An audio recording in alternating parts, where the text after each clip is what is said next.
Hare Krishna, Krishna Krishna, Hare Hare, Hare Rama, Rama Rama, Hare Hare. ओम ज्ञानतिमिरन्धस्य ज्ञानञ्जनशलाकया चक्षुरुन्मिलितं येन तस्मै श्रीगुरवे नमः। नमो विष्णुपदाय कृष्णप्रेष्ठाय भूतले श्रीमते भक्तिवेदान्तस्वामी इति नामिने। नमस्ते सारस्वते देवे गौरवाणी प्रचारिणे निर्विशेषशून्यवादी पाश्चात्यदेशतारिणे।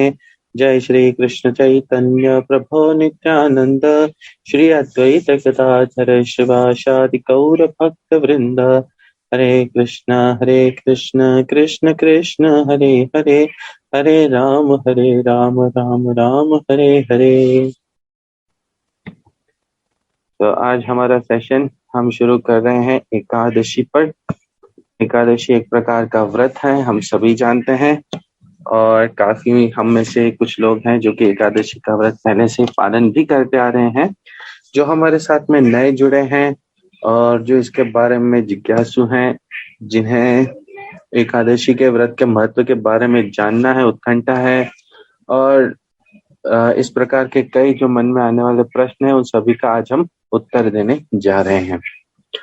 हम वैसे तो काफी सारे उपवास करते रहते हैं अपने जीवन में, जो कि हमें कभी कोई बताता है कभी कोई बताता है, और इस प्रकार से उपवास बढ़ते चले जाते हैं। जैसे कभी चतुर्थी का उपवास होता है, कभी नवरात्रि का उपवास होता है, तो कभी कुछ उपवास होता है। तो प्रश्न ये आता है कि शास्त्रों में किस प्रकार का उपवास हमें सजेस्ट किया गया है, और केवल वही नहीं परंतु उसका कोई साइंटिफिक एविडेंस भी है या साइंटिफिक कोई थ्योरी ऐसी है जो इसे सपोर्ट करती भी है। तो उसे हम आज समझने का प्रयास करेंगे। तो एकादशी का सबसे पहले अर्थ क्या होता है? देखिए, एकादशी जुड़ती है 1 और 10 अर्थात 11 से, और 11 दो अलग चीजों को यहाँ पर संबोधित करता है। एक जगह पर 11 से संबोधित होते हैं हमारी 11 इंद्रियां, जो जिसमें कि 5 ज्ञान इंद्रियां हैं, 5 कर्म इंद्रियां होती हैं, और हमारा मन। और इसी प्रकार से एकादशी उपवास है। तो उपवास का अर्थ क्या होता है हमें समझने का तरीका कहें तो उपवास का अर्थ होता है कहीं रहना, रेसिडेंस, और उप अर्थात किसी ऊंचे अंडरस्टैंडिंग पर या किसी ऊंचे चेतना पर। तो एकादशी उपवास इस प्रकार से बनता है जहाँ पर हम अपने 5 ज्ञान इंद्रिया, 5 कर्म इंद्रिया और हमारे मन को एकाग्र करते हुए एक ऊंची चेतना के ऊपर अर्थात कृष्ण चेतना के ऊपर फोकस करते हैं। वो दिन हमारे लिए एकादशी का दिन बनता है। हमारी 5 कर्म इंद्रिया कौन सी होती हैं, जिससे कि हम अलग अलग एक्टिविटीज करते हैं, कर्म करते हैं, जैसे हाथ, पैर, हमारा मुंह, हमारा उत्सर्जन और प्रजनन का केंद्र। और उसी प्रकार से हमारी ज्ञान इंद्रिया 5 होती हैं, जिसमें से आती है आँख। आँख से हम ज्ञान अपने शरीर के अंदर केंद्रित करते हैं। ज्ञान इंद्रिया वो सारी इंद्रिया होती हैं जिसके थ्रू हम शरीर को कुछ इनपुट देते हैं, जैसे कि आँख जिससे हम देखते हैं, नाक जिससे हम सूंघते हैं, कान जिससे हम सुनते हैं, जीभ जिससे हम बोलते हैं और स्वाद लेते हैं, और उसी प्रकार से त्वचा जिससे कि हम किसी चीज को फील करते हैं। इस प्रकार की 11 इंद्रियों से मिलकर के हमारा शरीर बनता है, और इन सबको एकाग्र करने के लिए एक स्पेसिफिक दिवस हमारे लिए शास्त्रों में बताया गया है, जिसे हम एकादशी कहते हैं। 1 और 10, 1 अधिक 10, इससे एकादश बनता है। और उपवास अर्थात किसी ऊंची चेतना में या किसी हायर अंडरस्टैंडिंग में रह के हमारा निवास करना, वो पूरा दिन हमें इस प्रकार से जीवन को केंद्रित करना चाहिए, जिससे कि हमारा हमारी जो चेतना है, हमारा जो रियलाइजेशन है वो बढ़ सके। एकादशी के पीछे कुछ कथा है, एक छोटी सी कहानी है जो कि हमें शास्त्रों में पढ़ने को मिलती है कि इसके बाद से एकादशी प्रारंभ हुई थी। तो एक काल में एक राक्षस था, एक दैत्य था जिसका नाम था मूरा। और मूरा जो था वो कि बहुत ही भयानक किस्म का राक्षस हुआ करता था। उसने सभी देवताओं के ऊपर आक्रमण करते हुए सभी पूरे के पूरे ब्रह्मांड को परेशान कर रखा था। इसमें उसने इंद्र जो कि स्वर्ग के राजा हैं, विवस्वान जो कि सूर्य हैं, सभी 8 प्रकार के वसु, यहाँ तक कि ब्रह्मा जी, अग्नि, वायु, इस प्रकार के यहाँ तक कि अग्निदेव, इनको भी इन इन सभी को मूरा ने परेशान कर दिया था। देखिए ब्रह्मा जी तक को परेशान करके रखा हुआ है मूरा ने। इतना इतना इतना वो भयानक राक्षस था। और इस वजह से क्या हुआ था कि जो इस ब्रह्मांड के वासी थे, जो इस ब्रह्मांड के वासी थे, वो भटकने लगे थे, दौड़ने लगे थे यहाँ से वहां।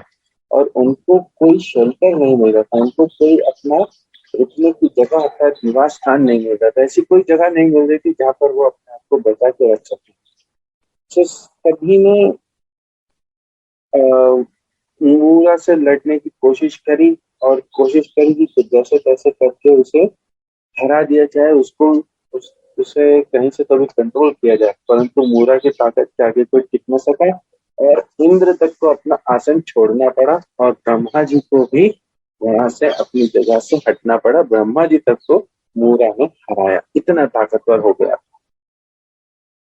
सबने फिर अंततोगत्वा यही विचार किया कि अब कोई दूसरा मार्ग बचा नहीं है, अब हमारे पास में केवल एक ही मार्ग बचता है, वो है कि हमें भगवान कृष्ण की या विष्णु की शेल्टर ले लेना चाहिए। हमें कुछ करके, कैसे भी करके भगवान का अब सहारा लेना होगा। इस विचार के बाद में सब लोगों ने भगवान विष्णु को प्रार्थनाएं करी कि वे हमारी मूरा से रक्षा करें, हमें अपना शेल्टर प्रदान करें।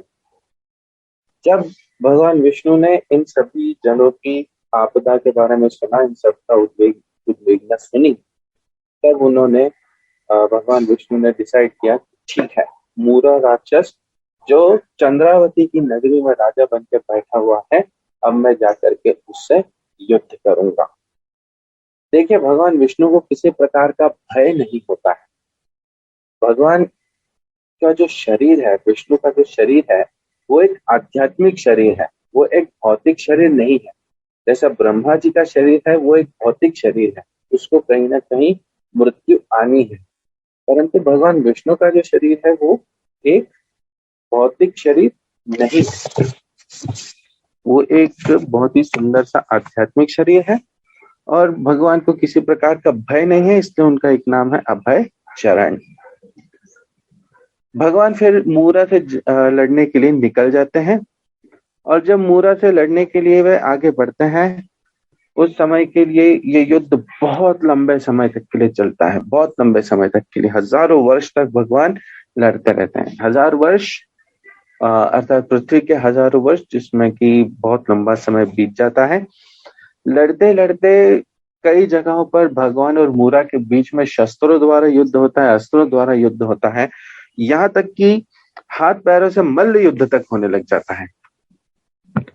इतना इतना युद्ध होने के बाद में जो मूरा है वो कहीं ना कहीं कमजोर पड़ने लगता है, भगवान के आगे थकने लगता है, और भगवान को भी ऐसा लगता है कि अब मुझे थोड़ा सा रेस्ट करना चाहिए, कहीं पे जाकर के रेस्ट कर देनी चाहिए। तो ऐसे समय पर मूरा वहां से भागने लग जाता है, और भागते भागते भगवान विष्णु उनका पीछा भी करते जाते हैं। पीछा करते करते कहीं से तो भी मूरा स्वयं को छुपा लेता है, बच जाता है। और भगवान तब वहां से डिसाइड करते हैं कि चलिए अब मैं पीछे नहीं भागता इसके, अब मैं थोड़ा सा रेस्ट लेता हूँ। हिमावती नाम की गुफाएं थी बद्रिका आश्रम में, वहां पे जाकर के भगवान विश्राम करने लगे, और भगवान वहां पे जाकर के सो गए। जैसा हमारा सोना होता है वैसा भगवान का सोना नहीं होता है। हमारी निद्रा अलग होती है, भगवान योग निद्रा में सोते हैं। योग निद्रा का अर्थ ये होता है कि जब हम सो जाते हैं तब हमारा मस्तिष्क रेस्ट करता है, तब हम हमारे एक्टिविटीज के ऊपर हमारा कंट्रोल नहीं रहता। परंतु भगवान योग निद्रा में सोते हैं, अर्थात कि उनकी चेतना शक्ति हमेशा जागृत ही रहती है। उनको कहीं पर भी ऐसा नहीं है कि सोते हुए वे पूरे तमोगुण में चले गए हैं और उनको पूरा जो विश्व है वो विस्मरण हो गया है। नहीं, उन्हें सब कुछ पता रहता है, सब कुछ याद रहता है। परंतु भगवान अपनी कुछ लीलाएं प्रकट करते हैं जिससे कि उनके भक्तों का मनोरंजन हो सके, उनका मन का रंजन कर सके, और इसीलिए भगवान की इस प्रकार की लीलाएं चलती हैं। भगवान फिर वहां पे जाके सो गए। मूर नाम का जो राक्षस था वहां पर पहुंचा और उसने देखा कि भगवान सो रहे हैं, और उस समय के लिए उसने डिसाइड किया कि मैं भगवान को, इस विष्णु को अब अपने अस्त्र से मार देता हूं, ताकि एक बार की कहानी खत्म हो जाएगी और मैं एकमात्र विजयी पुरुष कहलाऊंगा। जैसे ही वो विष्णु को मारने वाला था, अब देखिए यहाँ पर एक बहुत सुंदर सी हमें चीज सीखने को मिलती है कि भगवान की योग शक्ति जैसे होती है, हमारे अंदर एक सिक्स्थ सेंस होता है जिससे कि हमें कुछ चीजें एकदम से हम उनके प्रति अवेयर हो जाते हैं, और अवेयर होकर के हम एकदम से अपने आप से एक्ट करते हैं। जैसे कि आप कहीं बैठे हैं, आपके पास में कोई कांच के ग्लास से जो गिरने जा रहा है, आपको पता नहीं होता है गिरने वाला है, परंतु आप उसी मोमेंट के अंदर आपको कुछ सेंस होता है और एकदम से उसे पकड़ने के लिए चले जाते हैं। कई बार ऐसा होता है, हम उस गिरते हुए ग्लास को बचा लेते हैं, पकड़ लेते हैं। ऐसे में ये हमारा सिक्स्थ सेंस होता है जो कि कहीं ना कहीं से एक्टिवेटेड रहता है। इसी प्रकार से भगवान की योग शक्तियां होती हैं। भगवान स्वयं शक्तिमान है और भगवान की शक्तियां अपने आप से जागृत होती हैं, जो भगवान को किसी प्रकार से हैं। एक बहुत सुंदर सी ये कथा आती है कि जब यशोदा माई भगवान को वृंदावन में अपनी मस्तियों को लेकर थोड़ा सा दंड देना चाह रही थी, उस समय उन्होंने डिसाइड किया था कि अब मैं कृष्ण को उखल से बांध दूंगी, और उखल से बांधने के लिए उन्होंने रस्सी लाई। रस्सी को बांधते समय जब उन्होंने भगवान को बांधने का प्रयत्न किया तो उनकी रस्सी केवल 2 उंगली छोटी रह गई। उन्होंने और रस्सी मंगाई अड़ोसियों से, पड़ोसियों से, अपनी दासियों से। वे जितनी रस्सियां लाते जाती थी, हर बार के लिए वो रस्सी जितनी भी वो लपेटती थी, 2 उंगलियां छोटी ही रह जाती थी। और यशोदा माई ये सोच सोच करके बहुत बहुत बहुत परेशान हो गई कि ऐसा क्या हो रहा है कृष्ण के साथ में कि मैं इसे बांधने की कोशिश कर रही हूँ और रस्सी छोटी पड़ते जा रही है। यहाँ पर हमारे आचार्यगण ये टीका में बताते हैं कि भगवान की उस समय योग शक्ति अपने आप से एक्टिवेट होती है, अपने आप से काम करती है, और वो भगवान को इस प्रकार से बंधने नहीं देती हैं। इसलिए यशोदा माई उन्हें बांध नहीं पाई। परंतु भगवान की करुणा शक्ति उनकी योग शक्तियों से भी बहुत बढ़कर है। उनकी प्रेम की करुणा शक्ति होती है। तो जब जाकर के यशोदा माई थकने लगी, उनके चेहरे पर पसीना आ गया, तब भगवान की करुणा शक्ति जागृत हुई, और उस करुणा शक्ति के चलते यशोदा माई के ऊपर जो योग शक्ति भगवान को बंधने से रोक रही थी, करुणा शक्ति की वजह से वो योग शक्ति शांत हुई और यशोदा माई ने भगवान को उखल से बांध दिया। इसके बाद में यमल अर्जुन के वृक्षों के उद्धार की लीला आती है, दामोदर लीला, जिसकी व्याख्या श्रीमद् भागवत में आपको पढ़ने को मिल सकती है। परंतु यहाँ पर मैं समझा रहा था कि भगवान अगर सोए हो या जगे हो या किसी भी अवस्था में हो, ये आवश्यक नहीं है कि भगवान की निद्रा हमारी निद्रा समान है। भगवान तब भी सचेत ही रहते हैं, तब भी सब कुछ जान रहे होते हैं, और ऐसी अवस्था में भी भगवान की योग शक्ति अपने आप से काम करती है। तो जब भगवान सो रहे थे और मूर नाम का राक्षस उन्हें मारने की चेष्टा कर रहा था, उसी समय उनकी योग शक्ति के द्वारा एक सुंदर सी स्त्री वहां पर प्रकट हुई, जिसने अलग अलग प्रकार के आयुध धारण किए हुए थे, और उन आयुधों को लेकर के उस स्त्री ने मूरा नाम के राक्षस को वहीं के वहीं मार दिया। जब वो मारा गया तब भगवान सचेत हुए, अर्थात भगवान ने अपनी योग निद्रा छोड़ी। भगवान उठे और उन्होंने उस देवी से पूछा कि हे देवी, आप कौन हैं और आप कौन हैं और ये आपने कैसे किया, जो कि जिससे कि मूर नाम का यह राक्षस एकदम से मारा गया। इसको लड़ने के लिए मुझे भी काफी लंबा समय लग चुका था, हजारों वर्षों से लड़ रहा था, पर ऐसा क्या हुआ था कि आपने एकदम से आके इस राक्षस को मार दिया।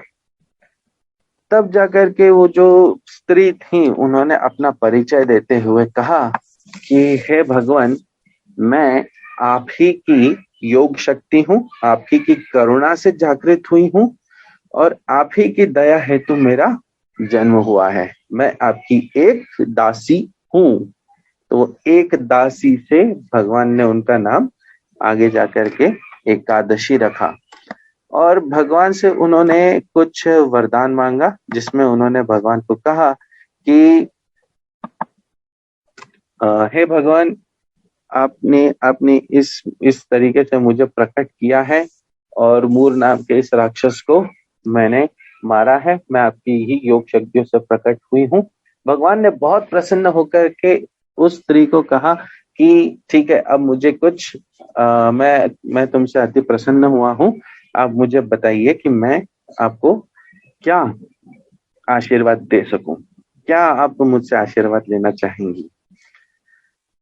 तो वो जो स्त्री थी उन्होंने ये रिक्वेस्ट करी कि हे भगवान, यदि आप मुझसे प्रसन्न हैं और यदि मुझे कुछ आशीर्वाद देना चाहते हैं तो मुझे केवल एक ऐसी शक्ति प्रदान कीजिए जिससे कि अगर कोई व्यक्ति मेरे इस प्राकट्य के दिवस के दिन उपवास करता है, उपवास अर्थात आपका नाम जप करता है, आप ही की शरण लेता है, आपकी कथा अमृत सुनता है, ज्यादा से ज्यादा आपके बारे में अध्ययन करता है, तो हे भगवान, जो इस दिन के दिवस, मेरे इस प्राकट्य के दिवस बिल्कुल स्ट्रिक्टली रह करके अपने इंद्रियों को वश में करके आपकी भक्ति करता है, तो हे भगवान, मुझे यह आशीर्वाद दीजिए कि मैं उसकी भक्ति बढ़ा सकूं और वह व्यक्ति आपके धाम को, ये बात ध्यान रखिए, आपके धाम का गमन कर सके, आपके धाम तक पहुंच सके, उसे पूर्णतः मुक्ति मिल सके। यह कह के उसने ये कहा कि हे भगवान, यदि ऐसा व्यक्ति एक बिलियन कल्पों तक के लिए भी अगर वो सब प्रकार के भोगना चाहता है, आनंद लेना चाहता है, तो भी वो आपकी माया में ना पड़े और बिना माया में पड़े वो व्यक्ति आपके धाम पर पहुंचे, उसको पूर्ण गति मिले, पूर्ण मुक्ति मिले, इस प्रकार का मुझे आशीर्वाद दीजिए। तब करुणामयी भगवान ने कहा कि हे देवी, आपने जो मुझसे ये वरदान मांगा है ये आपको दिया जाता है, आपकी बिल्कुल रिक्वेस्ट को पूरा मान दिया गया है, आपको यह आशीर्वाद दिया जाता है। और केवल वही नहीं, परंतु इस विश्व में जितने भी मेरे भक्त होंगे वे सभी आपके इस प्राकट्य दिवस के ऊपर उपवास जरूर रखेंगे। और केवल वही नहीं, परंतु यह उपवास तीनों जगत में सबसे ज्यादा प्रख्यात होगा और जो व्यक्ति इस उपवास को रखेगा वो मेरे साथ नित्य निवास करेगा। तीनों लोग के लोग इस प्रकार की इस उपवास को रखने के बाद में सीधे सीधे मुक्ति को प्राप्त कर सकते हैं। जैसे हम पहले भी अपने कुछ सेशंस में समझ चुके हैं कि आध्यात्मिक जगत के अंदर हर एक वस्तु का एक स्वरूप होता है, एक अधिष्ठात्री पर्सन होता है, बात जो उसे गवर्न करते हैं। तो एकादशी चूंकि एक आध्यात्मिक, एक स्पिरिचुअल उपवास है, इसलिए एकादशी का भी एक स्वरूप है।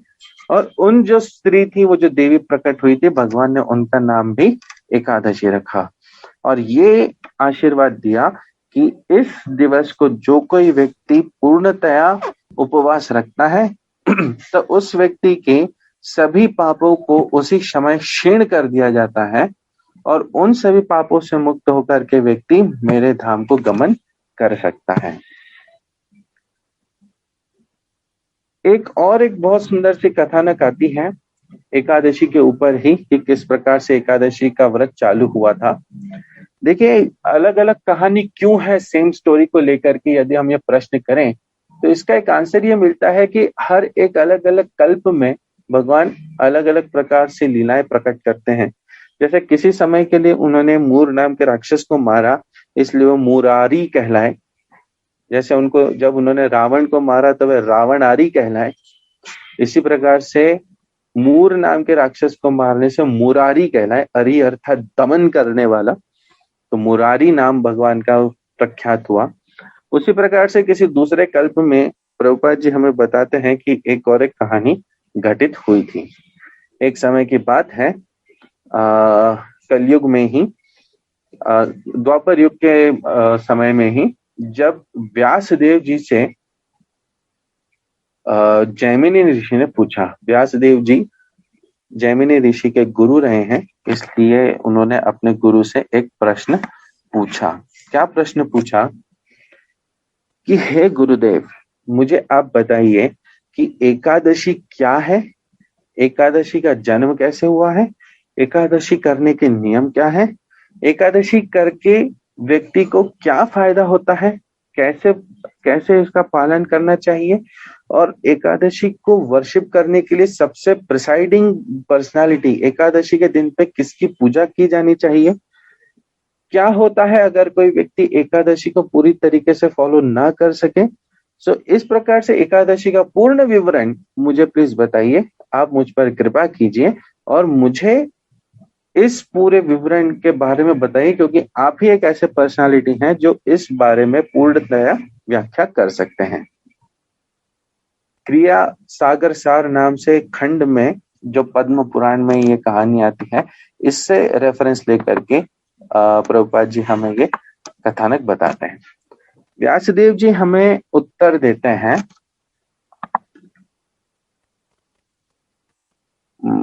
ओके, व्यासदेव जी उस समय के लिए उत्तर देते हैं कि जब इस पूरे जगत का भगवान ने क्रिएशन किया, भगवान सुप्रीम पर्सनालिटी ऑफ गॉडहेड अर्थात भगवान विष्णु ने जब इस पूरे ब्रह्मांड का क्रिएशन किया, तब उन्होंने हम सभी जीवों को 5 अलग धातुओं से बनाया, जिसमें हम धरती, अग्नि, वायु, जल और आकाश नाम से जानते हैं। और इसी प्रकार से हमारे एक्टिविटीज को करने के लिए उनको फलभूत करने के लिए उन्होंने अलग अलग पर्सनालिटीज बनाए। सो इसी प्रकार से जो व्यक्ति हैं, जो मनुष्य है, वो जो पाप कर्म करते हैं, उन पाप कर्म को प्रतिदंडित करने के लिए भगवान ने पाप पुरुष का निर्माण किया। जैसा अभी जस्ट हमने समझा था कि हर एक स्पिरिचुअल वर्ल्ड में हर एक वस्तु को लेकर के एक पर्सनालिटी अवेलेबल होती है, एक अधिष्ठात्री पर्सन होता है, देवी या देवता होते हैं। उसी प्रकार से सभी पापों का एक स्वरूप है और भगवान ने उसे नाम दिया पाप पुरुष कह करके। उसने उस पाप पुरुष को अलग अलग प्रकार के शरीर के अंग दिए गए जो कि अलग अलग पापों के रिप्रेजेंटेटिव थे। यह जो व्यक्ति था, ये बहुत ही भयंकर दिखता था, जिसमें उसका जो शरीर का कलर था वो काला था, उसकी आंखें थी वो पीली थी, और जो भी व्यक्ति किसी प्रकार का पाप करता था उस व्यक्ति को वो भयंकर दंड प्रदान करता था। और उसी समय के लिए उस पाप पुरुष को बनाने के बाद में भगवान ने विचार किया कि अब मैंने ये व्यक्ति बना तो दिया है, परंतु इसको मुझे किसी के कंट्रोल में रखना पड़ेगा। और उस समय उस व्यक्ति को, उस पाप पुरुष को कंट्रोल में रखने के लिए भगवान ने यमराज को क्रिएट किया। और उसी प्रकार से यमराज को क्रिएट करते ही उन्होंने अलग अलग प्लैनेट्स बनाए, अलग अलग प्रकार के नर्क क्रिएट किए। श्रीमद् भागवत के 5वें स्कंद में 24 नरकों की व्याख्या आती है, जिसमें अलग अलग प्रकार के कर्म को लेकर के किस प्रकार का दंड मिलता है उसकी पूर्णतः व्याख्या है। सो जो व्यक्ति अलग अलग प्रकार के सिन अर्थात पाप कर्म करते जाते थे, उनको मृत्यु उपरांत यमराज के पास में भेजा जाता था और अपने ही इस प्रकार के कर्मों की सजा वो भोगते जाते थे, और वहां पे रह करके उन्हें बहुत ज्यादा सफरिंग झेलना पड़ती थी।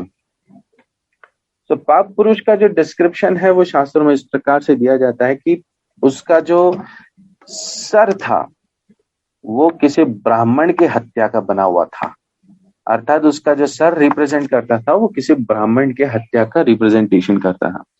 देखिए सर का जो पोजीशन होता है वो शरीर में सबसे ऊपर होता है, और भगवान के लिए ब्राह्मण अति प्रिय होते हैं, इसीलिए ब्राह्मण को सर की सजा दी, सर के ऊपर पोजीशन दिया गया है कि अगर कोई व्यक्ति किसी ब्राह्मण की हत्या कर रहा है तो वो सबसे बड़ा पाप है। उसकी जो 2 आंखें थी वो व्यसन पान करने के रिप्रेजेंटेशन में थी। उसका जो मुंह था वो सोने को चुराने वाले के लिए बना हुआ था। उसकी जो कान बने हुए थे उसका अवैध संबंध बनाने वालों के लिए बना हुआ था। उसका जो नाक बना था वो किसी की पत्नी की हत्या करने पे बना हुआ था, स्वयं की पत्नी की हत्या करने पर बना था। उसके जो 2 हाथ बने थे वो किसी गाय की हत्या करने के लिए बने थे। उसका जो गला बना हुआ था वो किसी की कमाई हुई धन को लूटने के नाम पे बना हुआ था। उसका जो चेस्ट था, उसका जो सीना था वो गर्भपात के लिए बना हुआ था। जो व्यक्ति जानबूझ करके भ्रूण हत्या करते हैं, जिसे बहुत ही सुंदर शब्दावली में हमारे सामने प्रकट किया जाता है अबॉर्शन के नाम से। क्या है कि अंग्रेजी के कुछ शब्द ऐसे होते हैं जो कि किसी बहुत ही घृणात्मक कार्य को भी बड़े सुंदर तरीके से प्रेजेंट करके उसमें जो गिल्ट है उस गिल्ट को खत्म कर देते हैं। जैसे चिकन खा रहा हूं, कभी इस प्रकार से कहो ना कि मुर्गे का मांस खा रहा हूं, वो खाने में भी इतना गिल्ट हमारे मन में पैदा होगा कि हम दोबारा से वो एक्टिविटी करना नहीं चाहेंगे। इसी प्रकार से हम कहते हैं अबॉर्शन किया गया है। प्रभुपाद जी कहते हैं कि अबॉर्शन एक बहुत ही गलत कार्य है। यदि हम शास्त्र में सुने, हमारे हिंदी भाषा में सीधे सीधे कहें कि भ्रूण हत्या की गई है तो सुनने में ही बहुत ही गंदा लगता है। इसलिए मैं ये बात समझ में आती है कि ये कोई करने के लिए योग्य वस्तु नहीं है, परंतु जो व्यक्ति भ्रूण की हत्या करते हैं उन्हें पाप पुरुष डील करते हैं। उनके चेस्ट का जो लोअर हिस्सा बना था वो किसी दूसरे की पत्नी के साथ में संबंध बनाने के स्वरूप में बना था। उसका जो पेट था वो अपने रिश्तेदारों की हत्या के नाम से बना था। उसकी जो नाभि थी वह उस पे बनी थी कि अगर कोई व्यक्ति आपके ऊपर डिपेंडेंट है और ऐसे व्यक्ति की आप हत्या करते हैं तो उसके नाम पे उसकी नाभि थी।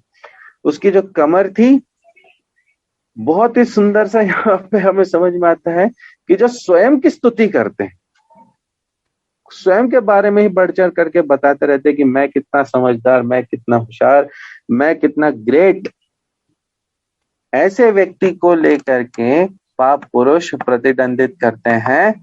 यहाँ पर यह बताया गया है कि उस व्यक्ति को दंड देने के लिए पाप पुरुष ने कमर धारण कर लिया, अर्थात कमर का रिप्रेजेंटेशन है स्वयं की स्तुति करना।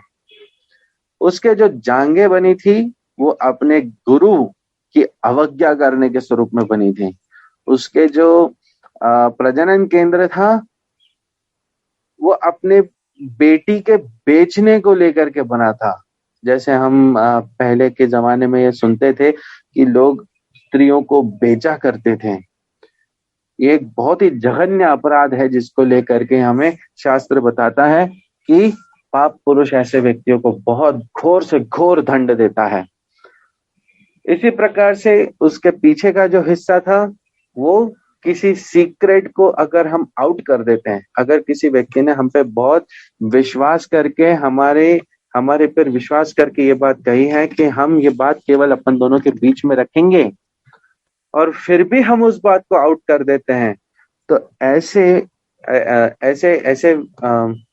पाप को लेकर के पाप पुरुष का पीछे का हिस्सा बना था। और उसके जो फीट अर्थात पैर बने थे, जांघों के नीचे का हिस्सा, वो अपने पिता की हत्या के स्वरूप में बना था।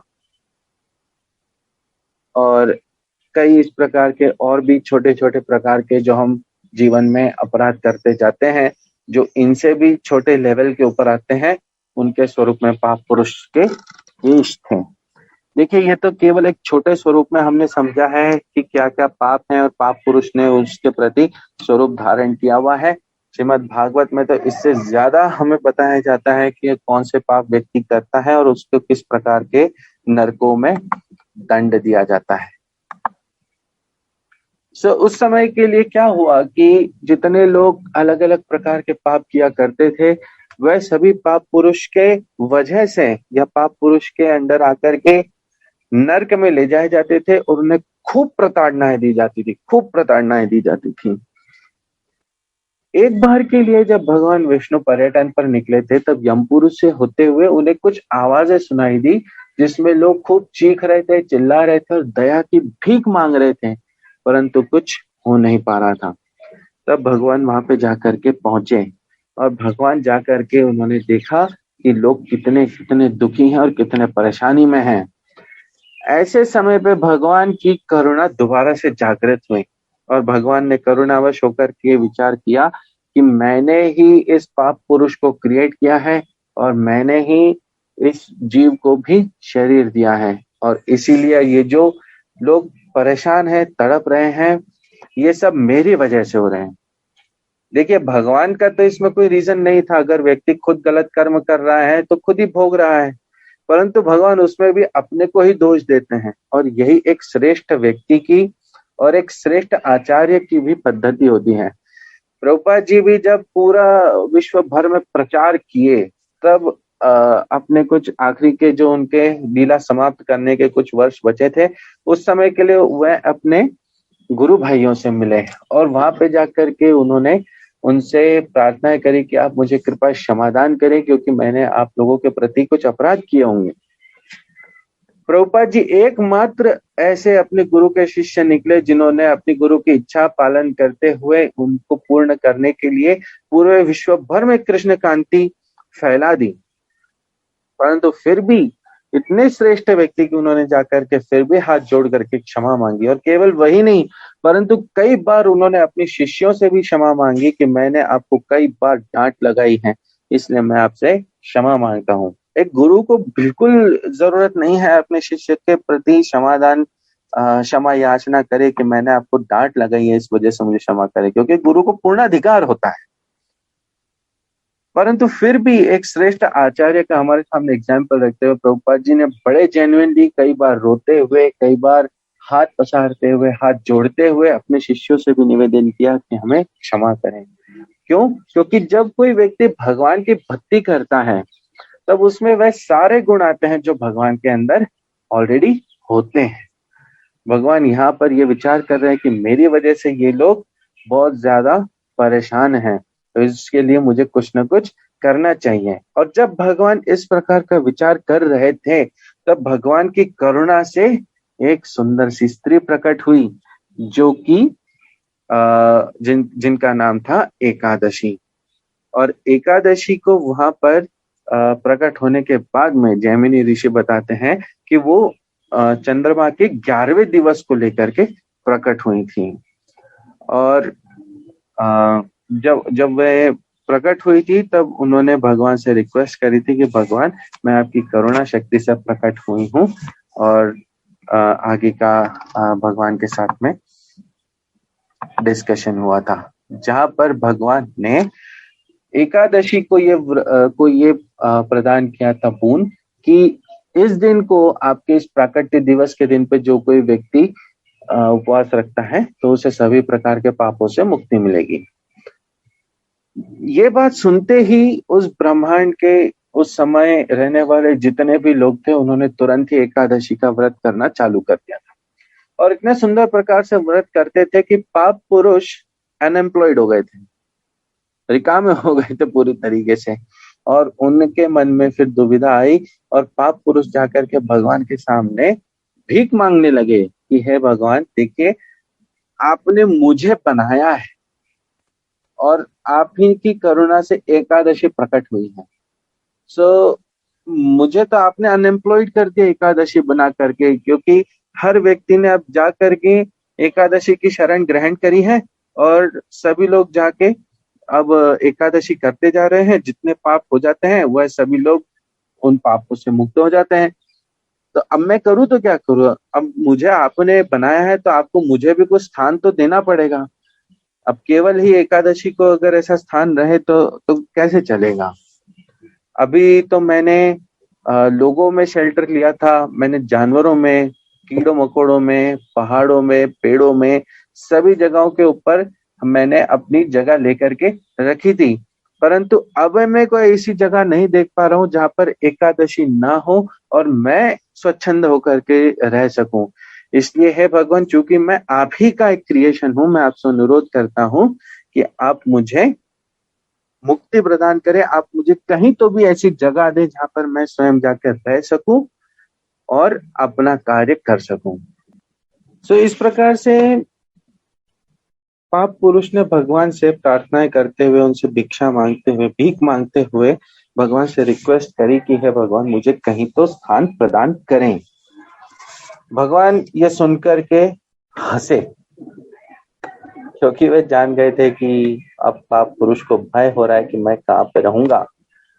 और इस प्रकार से हंसने के बाद में भगवान बोले कि हे पाप पुरुष, उठो, मत मत इस प्रकार से रोदन करो, क्योंकि मैं तुम्हें कोई ना कोई जगह अवश्य प्रदान करूंगा। एकादशी को मैंने ही बनाया है सभी जीवों के उद्धार के लिए, तो उसी प्रकार से मैंने ही तुम्हें बनाया है कि जो अलग अलग प्रकार के इस प्रकार की गलत एक्टिविटीज करते हैं उन सभी को दंड मिल सके। सो हे पाप पुरुष, एकादशी का दिवस अर्थात जो 11वां दिवस होगा, जो व्यक्ति इस दिवस को अनाज खाएगा, तुम जाकर के उस दिन अनाज में निवास करो, और जो व्यक्ति उस दिन अनाज खाएगा वो फिर अलग अलग प्रकार के दंडों का अधिकारी होगा। क्यों ऐसा? क्यों? क्योंकि भगवान ने एकादशी के दिवस को अनाज के दिन में पाप पुरुष को निवास करने का स्थान प्रदान किया। और अगर कोई व्यक्ति जो एकादशी नहीं कर रहा होता है, या इस प्रकार से हम कह सकते हैं कि एकादशी अनाज के साथ में नहीं जाती है, अर्थात जो व्यक्ति अनाज की शरण लेता है वो एकादशी की शरण नहीं ले सकता है, केवल 11वें दिवस के दिन। बाकी दिनों के लिए आपको अनाज खाने पर रोक नहीं होती है। तो यहाँ पर भगवान ने इस पद्म पुराण में ये बात समझाते हुए व्यास देव जी जैमिनी ऋषि को समझाते हैं कि जो व्यक्ति एकादशी के रोज फास्ट नहीं करता है, उपवास नहीं करता है, उसे किस प्रकार के पाप भुगतने पड़ते हैं कि सबसे पहले उसने गौ हत्या करी होगी, ब्राह्मण की हत्या करी होगी, माता पिता की हत्या करी होगी, भाई बहनों की हत्या करी होगी, उसने चोरी करी होगी और अपने गुरु की इंसल्ट करी होगी। इन 6 प्रकार के अपराध उसे झेलने होते हैं जो व्यक्ति एकादशी के दिन उपवास नहीं करता है। अगर कोई व्यक्ति ने एकादशी के दिन उपवास नहीं किया है और वो सोचता है कि मैं तो इस बारे में जानता ही नहीं था और मैंने तो कभी ऐसा पता ही नहीं था मुझे, तो क्या मुझे इस प्रकार के दंड भुगतने होंगे?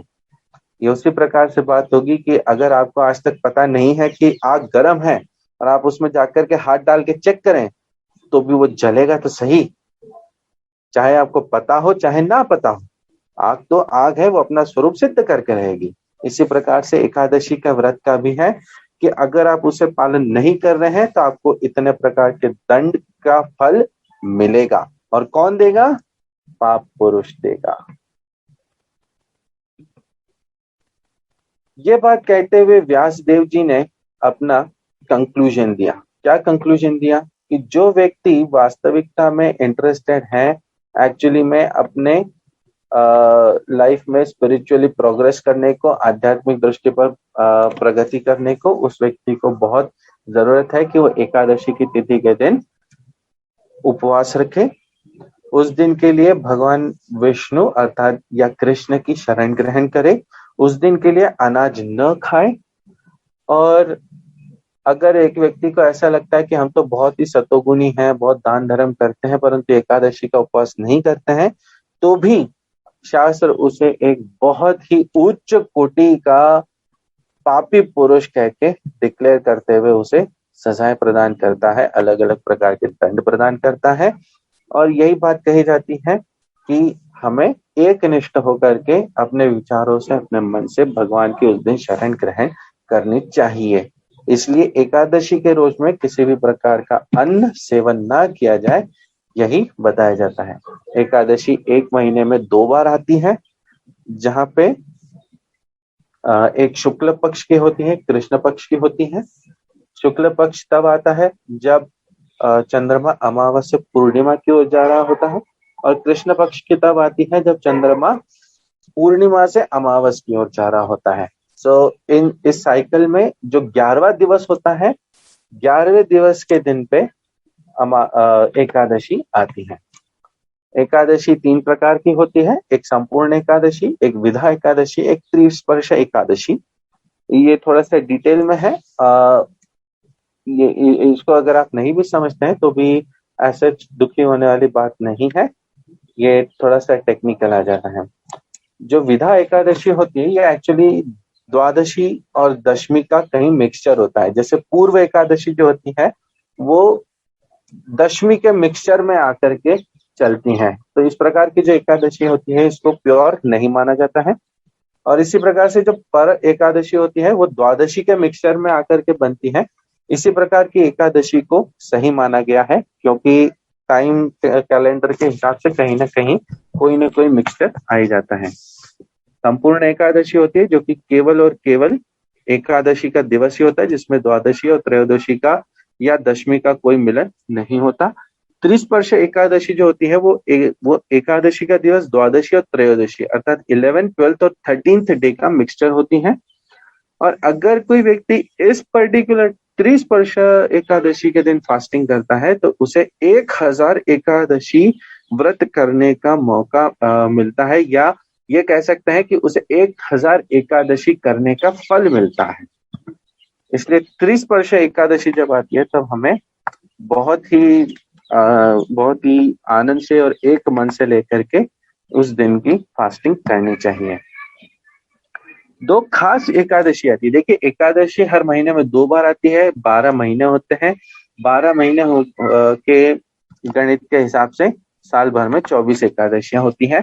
हर एकादशी का नाम अलग होता है, और हर एकादशी का नाम अलग होता है, और उसी प्रकार से उसके पीछे कोई एक स्टोरी होती है जो कि आपको पढ़ने के लिए मिल जाएगी। अगर आप गूगल पे भी देखें या अगर आपको इस्कॉन की वेबसाइट पे चेक कर सकते हैं, इस्कॉन के ऐप में चेक कर सकते हैं, वहां पर आपको इसकी डिटेल मिलेगी। एक एकादशी है जो बहुत स्पेशल है, वो है मोहिनी एकादशी, कि उस दिन समुद्र मंथन करके जो अमृत निकला था, भगवान ने मोहिनी अवतार धारण करके देवताओं को दैत्यों से छीन करके या छल करके पूरा अमृत पान करवाया था। वो दिन एकादशी का था, और मोहिनी मूर्ति का उस दिन अपीयरेंस होता है, प्राकट्य दिवस होता है।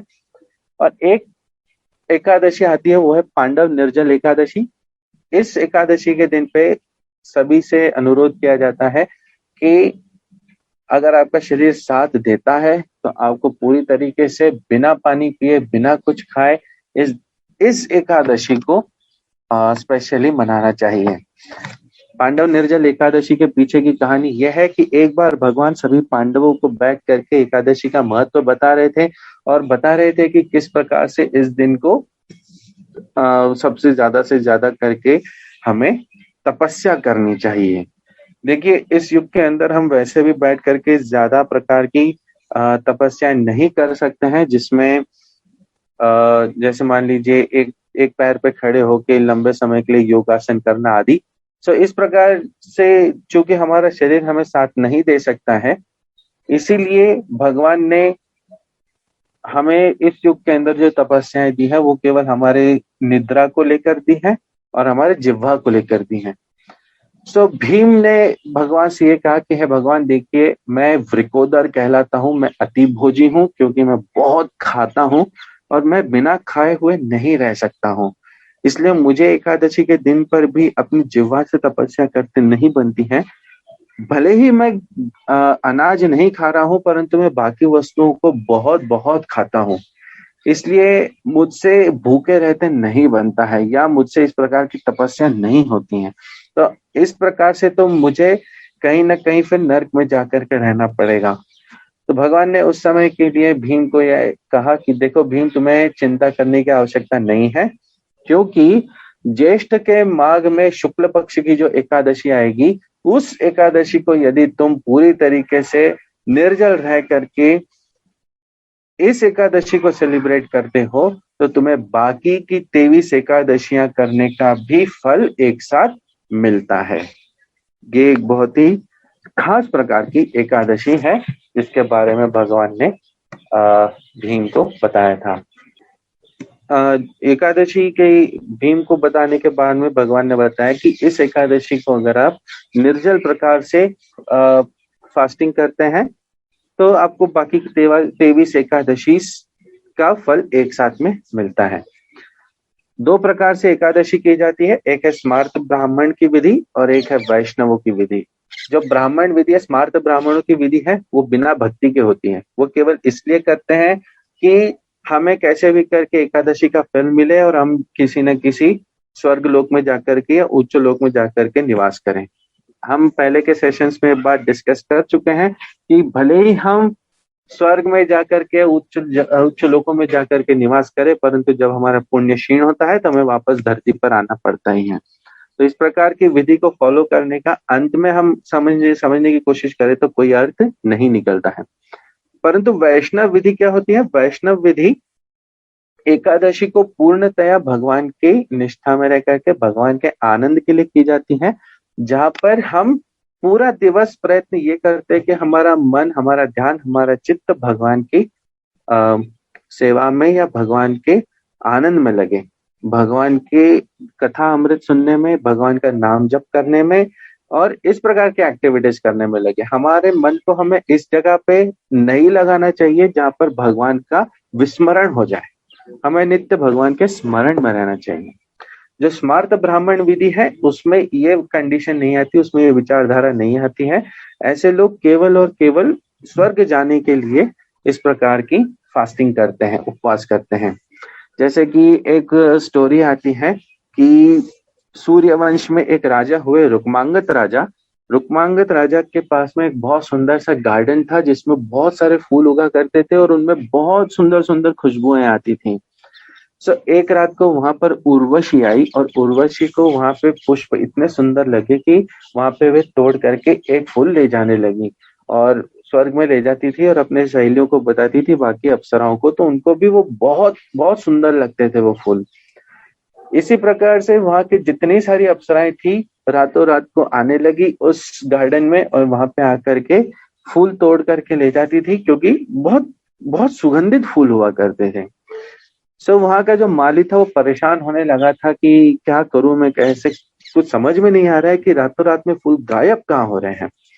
एक रात को क्या हुआ कि वहां पर उर्वशी आई और उन्होंने फिर से फूल चयन किया, उन्होंने फूल तोड़ा और तोड़ करके जब वे जाने लगी तो बैंगन का वहां पर पौधा लगा हुआ था जिसमें कांटे हैं और उस कांटे में उर्वशी की साड़ी अटक गई। शास्त्र यह कहता है कि बैंगन का जो पौधा होता है वो तमोगुणी होता है और बैंगन जनरली वैदिक अनुष्ठानों में यूज करने के लिए मना किया हुआ है। हम आज भी देखते हैं तो जगन्नाथ जी का जो मंदिर है पुरी में, वो बैंगन नहीं वहां पर ऑफर किया जाता है जगन्नाथ को।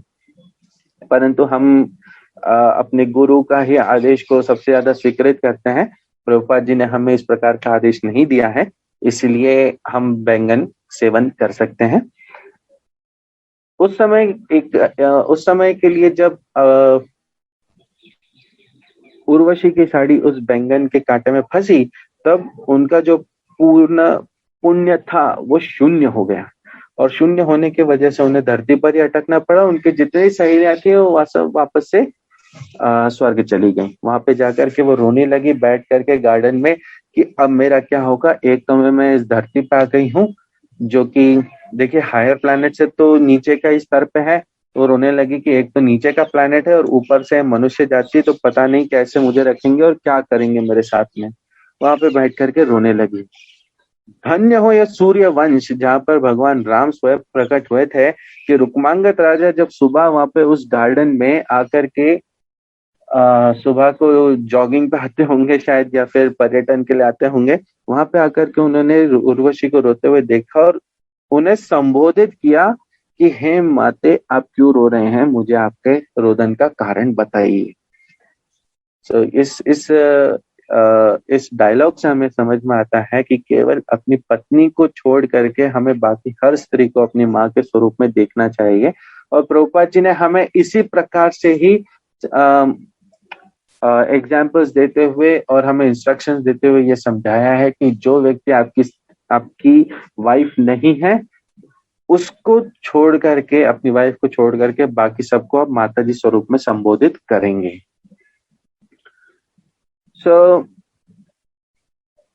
उर्वशी को जब ये सुनने में आया तो उसके मन को थोड़ी धाड़स हुई कि राजा ने मुझे माता स्वरूप में संबोधित किया है। उर्वशी ने अपनी पूरी व्यथा बताई और उन्होंने ये कहा कि अब आप कुछ मार्ग कीजिए जिससे कि मैं स्वर्ग जा सकूं। रुक्मांगद राजा कहते हैं कि अगर मुझे मार्ग पता होता तो मैं खुद नहीं चला जाता, मैं कैसे बताऊं। यहाँ पर कथा में थोड़ा सा डिफ्लेक्शन आता है, दो अलग लाइंस बनते हैं। एक जगह पर बताया जाता है कि उर्वशी ने स्वयं से ही राजा को ये कहा कि आप सेना को भेज करके ढूंढिए, अगर आपके पूरे राज्य में, चूंकि कल एकादशी का दिवस था, किसी ने अगर व्रत किया हो तो ऐसा व्यक्ति अगर मुझे पुण्य प्रदान करे तो मैं वापस से स्वर्ग जा सकती हूँ। और दूसरा कथानक क्या आता है कि वहां पर नारद मुनि आते हैं और नारद मुनि उर्वशी को बताते हैं और राजा को बताते हैं कि आपके राज्य में अगर किसी ने एकादशी का व्रत किया हो तो ऐसे ऐसे व्रत का पुण्य उर्वशी को अगर मिल जाए तो वो वापस स्वर्ग जा सकती हैं। पूरे राज्य में ढूंढने के बाद में एक बहुत ही गरीब महिला मिली थी जिन्होंने एक दिन पहले कुछ नहीं खाया था, क्योंकि उसके जो स्वामी थे, उसके जो मालिक थे, वो एक शूद्र नारी थी और किसी वैश्य के घर पे नौकरी करती थी। उसने कुछ उस दिन नुकसान किया था, इस वजह से उसे इस प्रकार का दंड मिला था। पूरे दिन कुछ खाने को नहीं दिया गया। बहुत परेशान थी, रो रही थी, बैठी हुई थी, उदास थी। वहां पे जाकर के उससे पूछा गया कि तुमने कुछ खाया है एक दिन पहले? तो उसने न तो कुछ खाया था, न कुछ पानी पिया था, और इसीलिए उसकी जो एकादशी थी वो अकस्मात हो गई थी। उसने प्लान नहीं किया था एकादशी का व्रत करने का, उसने तो भगवान का चिंतन भी नहीं किया, परंतु एकादशी फिर भी गलती से उससे हो गई, अकस्मात हो गई। और उसका जो पुण्य उसको अर्जित हुआ, वो पुण्य उर्वशी ने उससे मांगा कि आप मुझे पुण्य दे दीजिए, आपको इसके बदले जितना धन संपत्ति चाहिए मैं सब कुछ आपको प्रकट करके दे दूंगी। उस स्त्री ने एक अपना पूरा पुण्य उर्वशी को उसी क्षण दिया और उर्वशी वहीं के वहीं सभी के सामने अपने वापस से अप्सरा स्वरूप में आकर के स्वर्ग को चली गई। स्मार्त ब्राह्मणों को यही पर ही कथा से समझ में आता है कि एकादशी के व्रत करने से स्वर्ग जाने का मौका मिलता है या ऊपर के जो उच्च प्लैनेट से वहां पे जाने का मौका मिलता है। परंतु वैष्णव इस प्रकार की विधि को नकारते हैं, ठुकराते हैं और बहुत ही लो किस्म का मानते हैं कि स्वर्ग जाकर के भी हम क्या करेंगे, कोई अर्थ नहीं है, उससे तो पृथ्वी अच्छी है जहाँ पर रह के भगवान का नाम स्मरण किया जा सकता हो और भगवान को याद करते हुए भक्ति की जा सकती हो। प्रश्न आता है कि एकादशी में अनाज किसको या अन्न किसको माना जाता है? तो प्रभुपाद जी ने हमें बहुत क्लियर इंस्ट्रक्शंस देते हुए बताया है कि एकादशी के दिवस बीन्स और पल्सेस या जिसे हम दालें कहते हैं उन्हें ग्रेन्स में काउंट किया जाएगा। जैसे चावल होता है या गेहूं होता है, इसे काउंट किया जाता है। अलग अलग प्रकार के जो स्पाइसेस मसाले होते हैं जैसे कि राई के दाने, उन्हें भी अवॉइड किया जाना चाहिए। हींग और तिल, इसे अवॉइड किया जाना चाहिए। कोई ऐसा पदार्थ जिसमें मान लीजिए मैंने पूरी तली है, इस प्रकार का घी यूज नहीं किया जाना चाहिए जिसका टच ग्रेन से आ सकता हो। अगर कोई भी ऐसे मसालदानी है या मसाले हैं जिसको पहले से हमने मान लीजिए आटे के हाथ से मसालों को हाथ लगाते हुए यूज किया है, तो इस प्रकार की भी वस्तुओं को अवॉइड किया जाना चाहिए। अगर अगर आप कुछ सब्जियां यूज करना चाहते हैं तो सब्जियों के अंदर जनरली ये कहा जाता है कि टमाटर, गोभी, बैंगन और हरी सब्जियां, इनको अवॉइड किया जाए।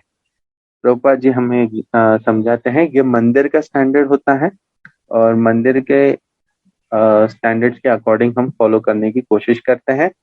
सभी प्रकार के स्पाइसेस हमें अवॉइड करना चाहिए जिसके अंदर हमें रिलैक्सेशन मिलता है। अगर आप चाहते हैं तो आप रॉक सॉल्ट अर्थात सेंधा नमक, जीरा और काली मिर्च इसको यूज कर सकते हैं। कुछ प्रश्न आते हैं जनरली एकादशी को लेकर के जो साधारणतः व्यक्तियों के अंदर आते हैं, उन प्रश्नों को यहाँ पर मैंने लिख करके समझाने का प्रयत्न किया है कि कुछ प्रश्न है जैसे कि क्या हम उस एकादशी के दिवस को दवाइयां ले सकते हैं। तो इसका आंसर हमें मिलता है कि देखिए भगवान जो है वो ऐसे जज या पुलिस ऑफिसर नहीं है कि तुमने ये नहीं किया तो डंडा पड़ेगा। भगवान भावग्राही है, अर्थात तो हमारे भाव को समझते हैं और भाव के भूखे हैं। भाव के ऊपर वो हमें आशीर्वाद और सब प्रकार के ब्लेसिंग्स प्रदान करते हैं। भगवान ये बात समझते हैं कि आपकी अब शारीरिक कंडीशन ऐसी है कि आपको कुछ प्रकार की दवाएं लेना ही पड़ेगी, इसलिए जो जरूरी दवाइयां हैं वो अवश्य आप ले सकते हैं एकादशी के दिवस। परंतु जैसे च्यवनप्राश जैसी वस्तु हो गई जो कि केवल हम टॉनिक मात्र के लेते हैं, ऐसी वस्तुओं को एकादशी के दिवस अवॉइड किया जा सकता है। नमक केवल सेंधा नमक प्रकार से यूज किया जाए। क्वेश्चन आता है कि हमारे घर पे सुतक लगा हुआ है तो क्या हम एकादशी के दिन फास्टिंग कर सकते हैं, क्या हमें करना चाहिए? तो इसका उत्तर मिलता है कि हाँ, देखिए भागवत विधि जो होती है वो सभी प्रकार की विधियों से ऊपर की होती है। जैसे हमने अभी समझा कि स्मार्त ब्राह्मणों की विधि और भागवत विधि या वैष्णव विधि उनसे हायर टेस्ट की होती है, हायर अंडरस्टैंडिंग की होती है। उसी प्रकार से अगर आपके घर पे सूतक लगा है फिर भी एकादशी का उपवास पूरी तरीके से करना चाहिए। क्या भगवान को ऑफर किया वो महाप्रसाद हम पा सकते हैं, क्या हम उसे खा सकते हैं? तो इसका उत्तर मिलता है कि अगर आपको वैकुंठ से भी भगवान की झूठी थाली अगर खाने के लिए आ जाए तो भी एकादशी के दिवस आप उसे मना कर सकते कि ये मैं नहीं खाऊंगा। क्यों? क्योंकि देखिए एकादशी का उपवास भगवान की प्रसन्नता के लिए किया जाता है। भगवान को बहुत आनंद आता है जब हम एकादशी का उपवास करते हैं। तो ऐसे समय में हम अपने आनंद के लिए भगवान की झूठी भी मना कर देंगे। हालांकि महाप्रसाद की गाथाएं सबसे ज्यादा महान है कि केवल महाप्रसाद पाने से व्यक्ति को भगवान के धाम जाने का मौका मिल सकता है। इतना इतना ग्लोरियस है महाप्रसाद। परंतु एकादशी के दिवस भी महाप्रसाद की थाली जिसके अंदर अनाज हो वो हम नहीं खा सकते हैं। एकादशी के लिए फास्टिंग कौन कर सकता है, उपवास कौन कर सकता है? तो शास्त्र ये बताता है कि हर कोई व्यक्ति जिसकी उम्र 8 से 80 साल के बीच में है, ऐसे व्यक्तियों को एकादशी का उपवास करना चाहिए। 8 के पहले इसलिए क्योंकि इसका पाप नहीं लगता है, भगवान उसका पाप नहीं लगने देते हैं। और 80 के बाद इसलिए क्योंकि भगवान भावग्राही होकर के बात समझ जाते हैं कि अब शरीर में इतना दम नहीं रहा है, शरीर में इतनी ताकत नहीं रही है, इसलिए उसे फास्टिंग करने की आवश्यकता नहीं है।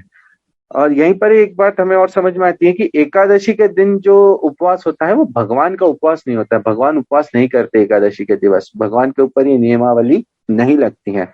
सो उस दिन को अगर मान लीजिए आपने निर्जल स्वरूप में फास्टिंग रखी है, आप कुछ खाने पीने नहीं वाले हैं, तो ऐसे दिवस पर भी भगवान को आप पूरी और हलवा भेंट कर सकते हैं, भगवान को नैवेद्य ऑफर कर सकते हैं, क्योंकि भगवान के ऊपर ये सब नियमावली नहीं लगती है। अगर मान लीजिए आज मैं एकादशी के बारे में उपवास करना भूल गया हूं तो उसके लिए मुझे क्या करना चाहिए? तो इसका शास्त्र में उदाहरण दिया जाता है कि जैसे ही समझ में आ जाए कि एकादशी का दिवस है, फास्ट टूट गया है, उसी समय से फास्टिंग शुरू कर देनी चाहिए, उपवास शुरू कर देना चाहिए। द्वादशी के दिन पे फास्टिंग कंटिन्यू करनी चाहिए और उसका अंत त्रयोदशी के दिन पे करना चाहिए। जो एकादशी का पारण होता है वो एक पर्टिकुलर समय दिया जाता है। उस पारण के समय के अंदर ही यदि आप एकादशी का अपना व्रत संपूर्ण करते हैं, उसका पारण करते हैं, तभी एकादशी का फल आपको मिलता है। तो उसी समय के उसी टाइम स्लॉट के अंदर आप त्रयोदशी के दिन पे अपना फास्ट समाप्त कर सकते हैं, तभी जाकर के आपको एकादशी का पूरा फल मिलता है। यदि आपसे मान लीजिए त्रयोदशी के दिवस तक फास्टिंग नहीं होती है तो आप एकादशी के दिवस की पूरी तरीके से फास्टिंग कीजिए और साथ में 32 मालाओं की जप कीजिए। अगर आप 32 मालाएं जप करते हैं तो भगवान आपको उस दिन का फल प्रदान करते हैं, आपको क्षमादान देते हैं। प्रश्न, क्या हम चाय और कॉफी पी सकते हैं एकादशी के दिवस? तो देखिए चाय में निकोटीन होता है और कॉफी में कैफीन होता है। ये दोनों ही वस्तुएं व्यसन पैदा करती हैं, ये दोनों ही वस्तुएं स्वास्थ्य के लिए हानिकारक होती हैं। इनका जनरली ही सेवन नहीं करना चाहिए, यूं भी सेवन नहीं करना चाहिए। तो एकादशी के दिवस तो इसे बिल्कुल भी हाथ न लगाएं। एकादशी के दिवस को यदि आप चाय कॉफी पीते हैं तो उस दिन आप उपवास कर रहे हैं, ऐसा नहीं माना जाता।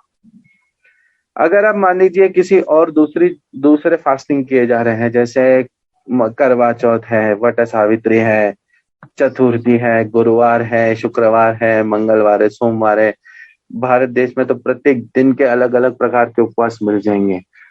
सो उसका और एकादशी के संबंध को अगर हम समझने का प्रयत्न करें तो शास्त्र ये बताता है कि भागवत मार्ग के चलते सबसे हाईएस्ट किस्म की अगर आप उपवास रखते हैं, सबसे हाईएस्ट टाइप की फास्टिंग करते हैं, तो आपको बाकी प्रकार की फास्टिंग करने की आवश्यकता नहीं है। क्योंकि अगर आप मान लीजिए चतुर्थी का फास्ट कर रहे हैं और कल को आपने वो फास्ट करना रोक दिया, तो उसका आपके प्रति कोई पाप नहीं लगेगा। क्योंकि शास्त्र में ऐसा नहीं लिखा गया है कि अगर आप चतुर्थी का फास्टिंग नहीं करेंगे तो आपके साथ में फलाना फलाना होगा या उसका पाप आपको फलाना फलाना लगेगा, ऐसा नहीं बताया गया है। परंतु एकादशी का फास्ट ना करेंगे तो हमने अभी जस्ट समझा है कि किस प्रकार के पाप लगते हैं, ब्राह्मण हत्या, गौ हत्या, माता पिता की हत्या और अपने गुरु की निंदा, यहाँ तक का पाप एकादशी के दिन उपवास न करने का लगता है। इसलिए अगर आपके शरीर में शक्ति नहीं है तो आप बाकी के उपवास रहने दीजिए, परंतु एकादशी का उपवास अवश्य कीजिए। और केवल वही नहीं, परंतु हमें प्रश्न करना चाहिए कि क्या बाकी के उपवास वास्तविकता में शास्त्रों में दिए हैं और कितने महत्व के दिए हैं, और क्या एकादशी का फास्ट करने के साथ में बाकी सारे फास्टिंग करना जरूरी है। तो इसके उत्तरों में हमें मिलता है कि एकादशी का जो कोई व्यक्ति उपवास करता है उसे बाकी प्रकार के उपवास करने की आवश्यकता नहीं होती है, वो बाकी प्रकार के उपवासों से मुक्त होता है। अब प्रश्न आता है कि ये तो अभी तक हमने शास्त्रों के नियमावली से सब कुछ समझा है, परंतु क्या इसका हम साइंटिफिक तौर के ऊपर कुछ अंडरस्टैंडिंग ला सकते हैं कि क्या साइंस इस बात की पुष्टि करता है फास्टिंग की। तो देखिए, साइंस भी इस पूरी तरीके से हमें समझाता है कि हाँ, ये फास्टिंग करना बहुत जरूरी है। मेडिकल साइंस में एक टर्म अभी जस्ट नई डिक्लेयर हुई है, जिसे हम कहते हैं जंक डीएनए। हमारा डीएनए होता है जिसके अंदर हमारे शरीर के जितने भी इंफॉर्मेशन है वो सारी अवेलेबल होती है, परंतु एक डीएनए का पार्ट ऐसा होता है जो कोने का होता है और वो डेड होता है, और वो डेड होता है, उसके अंदर कोई इंफॉर्मेशन नहीं होता है। इसीलिए साइंटिस्ट, मेडिकल साइंस पहले के युग में चैलेंज कर चुकी थी कि अगर गॉड का क्रिएशन परफेक्ट है तो फिर ये डेड वाला डीएनए नहीं होना चाहिए, परंतु फिर भी ये है, इसलिए कहीं ना कहीं या तो गॉड नहीं है या इम्परफेक्ट है। परंतु हाल ही में नोबेल प्राइज अवार्ड जिन साइंटिस्ट को मिला था, उन्होंने ये बात शोध करके निकाली थी कि जो डेड किस्म का डीएनए है, जो जंक डीएनए है, वो जितना हमारे शरीर के अंदर रहता है, उस वजह से शरीर के अंदर डीएनए आपस में जिसे कहते हैं डुप्लीकेशन होकर के बहुत ज्यादा एक सरल भाषा में समझाने का प्रयत्न कर रहा हूं कि डीएनए आपस में डुप्लीकेशन होकर के इतने इस प्रकार से बनते हैं कि हमारी लाइफ कम कर देते हैं, हमारा जीने की अवधि को कम करते जाते हैं। सो इसलिए वो जो जंक डीएनए हमारे शरीर के अंदर प्रेजेंट रहता है, वो जंक डीएनए के होने की वजह से हमारी लाइफ स्पैन बढ़ती जाती है।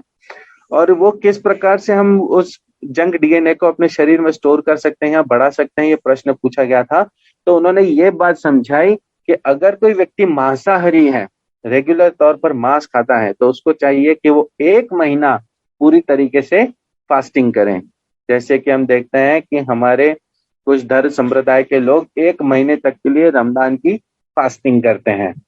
और वैसे ही जो व्यक्ति वेजिटेरियन है, जो व्यक्ति अपने लाइफस्टाइल को सतोगुणी रखते हैं, ऐसे व्यक्तियों को चाहिए कि वो हर एक 11 से 15 दिन के बाद में 1 दिन के लिए 36 घंटे की फास्टिंग करें। 36 घंटे की फास्टिंग एकादशी को ही माना गया है। कैसे कि हम द्वादशी के दिन पर रात को कुछ खाते नहीं है, शाम को एक बार खा लेते हैं, तो अगले दिन सुबह 12 घंटे तक की फास्टिंग होती है और उसके बाद में द्वादशी के दिन पे हम पारण करते हैं। इस प्रकार से इसका एक साइंटिफिक एविडेंस है। आप जंक डीएनए के ऊपर भी वीडियो देख सकते हैं, मैं इसको लेकर के लिंक शेयर करूंगा ग्रुप में, आप वहां से भी समझ सकते हैं।